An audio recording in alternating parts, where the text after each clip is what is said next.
যদি ইসি আগে গোল দিয়ে দেয় তাহলে জনগণ কিভাবে ভোট দিবে?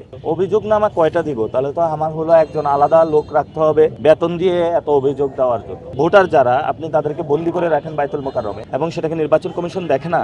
আপনি 200-র উপরে বিলবোর্ড লাগিয়েছেন, নির্বাচন কমিশনের কি চোখ অন্ধ? আমি হা ভোটের ক্যাম্পেইন করেছিলাম, এক রাত্রে আমার বিলবোর্ড খুলে নিয়ে গিয়েছিল।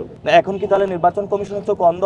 বাংলাদেশে তো নিয়ম আছে যে ঋণ খেলাপির ইলেকশন করতে পারবেন, কিন্তু এবার তো অনুমোদন দিয়েছে, দ্বৈত নাগরিকদেরকে দিয়েছে। এটা আমাদের অভিযোগ না, এটা কিন্তু সত্য। তারা বলেছে, ইসি সানাউল্লাহ সচিব উনি বলেছেন যে কমিশনার যে অনেক বুকে কষ্ট নিয়ে অনুমোদন দিয়েছে, কমেন্টটা পেয়েছেন, সেখানে উনি বলেছে এটা যদি ইসি আগে গোল দিয়ে দেয় তাহলে জনগণ কিভাবে ভোট দিবে? আপনি প্রার্থী রাখছেন একটা গডফাদার সন্ত্রাসী, তাহলে আপনি ভোট বিকল্প বলে কোনো কিছু রাখে নাই তারা। তো এগুলো অ্যাপ্রুভাল দিয়েছে একটা দল। তো আমরা আশা করব যে বাংলাদেশে পরিবর্তনের জন্য আপনারা এইসব 2 নাম্বার লোকদেরকে আপনারা কোনো সিল মারবেন না। তারা জিয়াউর রহমানের যদি ধানের মার্কা নিয়েও আসে তাদেরকে আপনারা ভোট দেবেন না। এবার স্টপ রাখবেন, স্টপ রেখে আপনারা দাঁড়িপাল্লা বা শাপলা গলি প্রতীকে ইনশাল্লাহ এবার ভোট দেবেন।